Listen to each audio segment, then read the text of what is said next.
Hi there, welcome to Crafty Shenanigans. I'm Shannon Smith, and I'm really excited I'm back from Creativation. I got a lot of fun inspiration and met a lot of really amazing people. And so I have a lot of great ideas coming up and going forward. But for today, I have a fun Valentine card that we're going to make. And I do have a few techniques. One of them is I am going to show some gelatos, but I'm really not going to focus on that as much as the other things just because I plan to do another demo of those later on, and I will show you several techniques with those. Today is actually more of an experiment. It's using Arteza real brush pens, and they are new to me, so you're just gonna have to watch me kind of fumble along and experiment with them. But I do think the project turned out just fine in the end, and I hope you enjoy.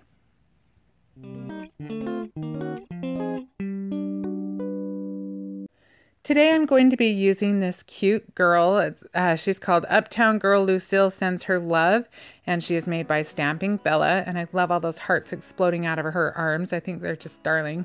And I'm going to go ahead and use FSJ's True Color Fusion Black Licorice ink.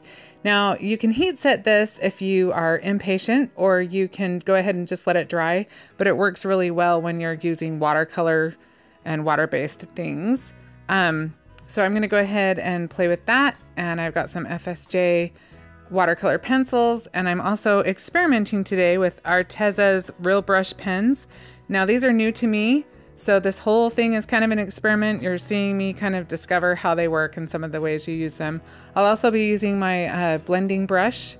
So first I'm just going to lay down some of the watercolor pencil, and I'm just going to go ahead and I use that just as a base, especially on the parts where her skin are, just because she's got skinny little legs, and it just helped me get into the little crevices easier. And because I'm more familiar with watercolor pencils than I am the real brush pens, it just was kind of a nice comfort zone thing for me to just kind of start that way. So I will go ahead and I'll be speeding this part up a little bit so that you don't have to watch me color every little detail. And then once I've got that base layer down, I'll start in with the real brush pens.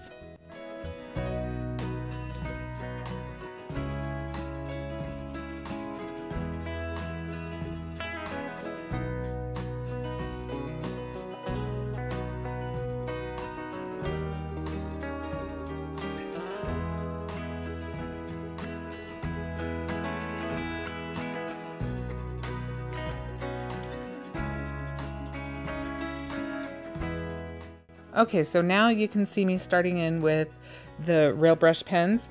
And what I did discover as I was using these is they're a little trickier to use direct to paper than they are if you just go ahead and, I used an acrylic block once I got going and just kind of drew on the acrylic block, and used my blending brush with it.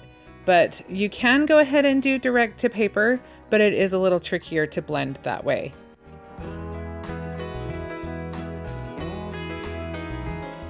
The nice thing, you can see that the tip is very, very narrow, so it does help when you're going in those little narrow areas.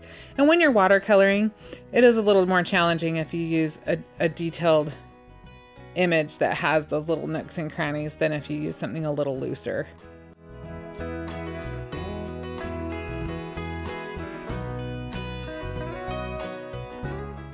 So I'm just going to go ahead and add the color here, and then I'm just going to go right into, I went ahead and did the dress. I did the same thing. I laid down color with the pencils, and then I gradually worked my way up to the darker pens.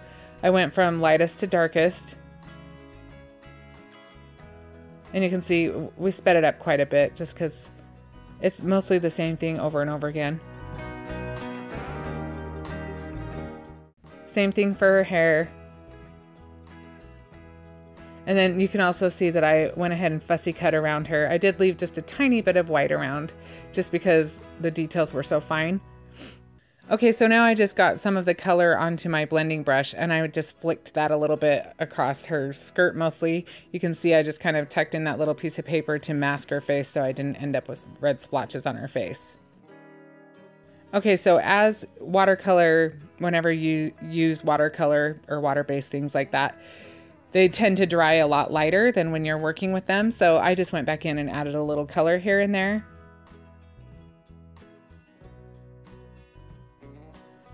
Okay, so I'm using this cute little stencil that is made by Plaid, and I'm going to use with that some gelatos, and they are a lot of fun. I did take a class at Creativation, and we'll be doing a future video on more ways that you can use them. But I started out with bubble gum, and I'm just gonna go ahead and use that here at the top. And I'm just kind of working it through. The funny thing is it's not even showing on the paper right now. It's all on the stencil. So I'm gonna go ahead and apply that. And I was kind of learning as I go on this too. So like I said, this is kind of an experimental video. So anyway, I just went ahead and used the sponge to just kind of get it blended into the paper. And when you buy gelatos, they also come with a little brush that you'll see me using here and there to just kind of get more of that color moved from the stencil into the paper. Just got in the nooks and crannies a little easier. And I'm gonna go ahead and blend that out, and then I will work my way into the next color.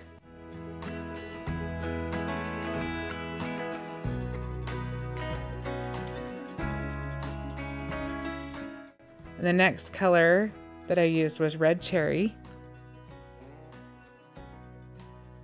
And I just kind of went over the top a little bit. You'll see that I will put it on the stencil, but it'll kind of blend into the color above it.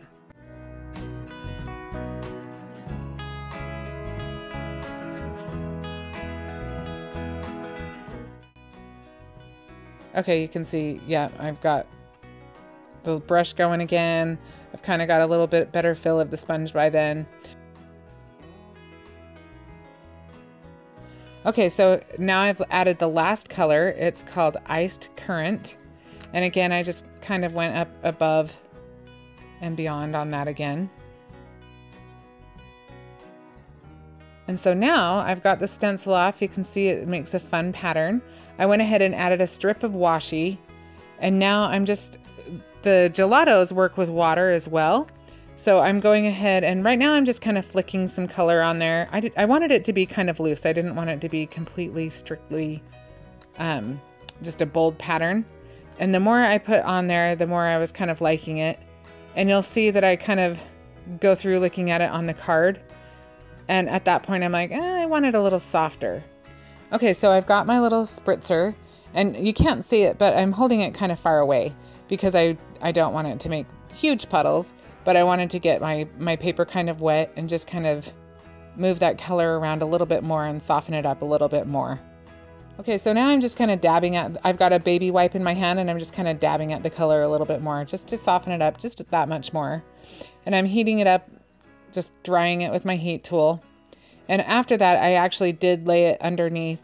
I think I actually used my MISTI and just laid it on top of it just so that it wouldn't curl up when it dried. And that seemed to do the trick. So now I'm just assembling the card. You can see I have to move things around a little bit, just like anybody else, to just kind of see where I want to lay everything.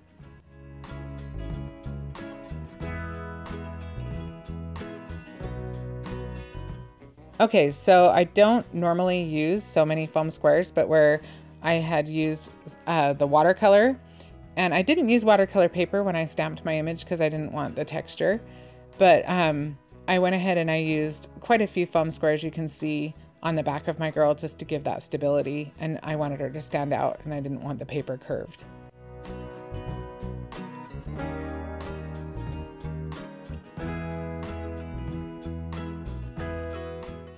Okay, so I just wanted to add a few little bits of sparkle to this, so I went ahead and added some Fun Stamper's Journey cut rhinestones.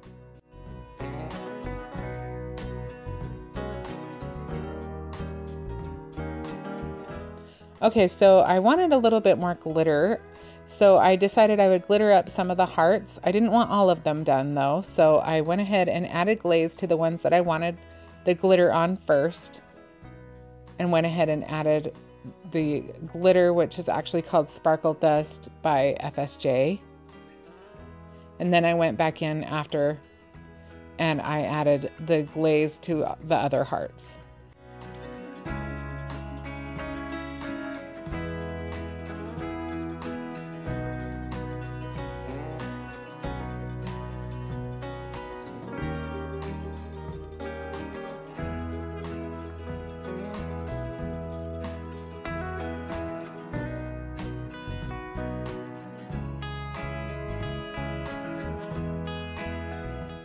Okay, so as I was looking at this card, I thought it just needed a little something more. So I decided to take some of the hearts that I had cut out from around her and just added a couple more.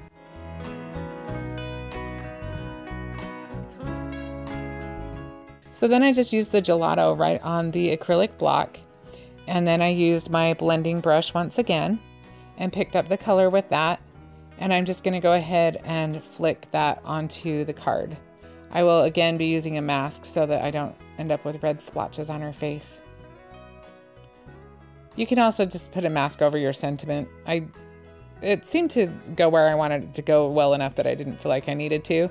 But if you're kind of new at doing the flicky thing, then you may feel more comfortable doing that. The fun thing about that flicking is that some of the gelatos have a little bit of metallic to them. So it did give the card just a little more shine.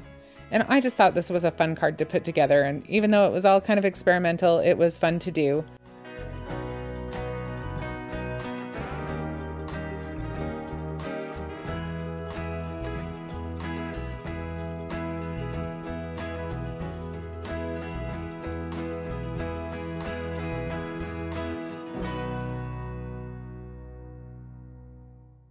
Well, I hope maybe you learned along with me as I was kind of just stumbling along learning how to use the Arteza Real Brush pens.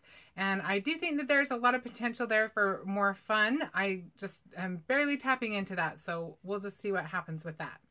But I thank you for watching, and if you like what you see, please go ahead and subscribe and like and share. I love all of those things, and I will see you next time.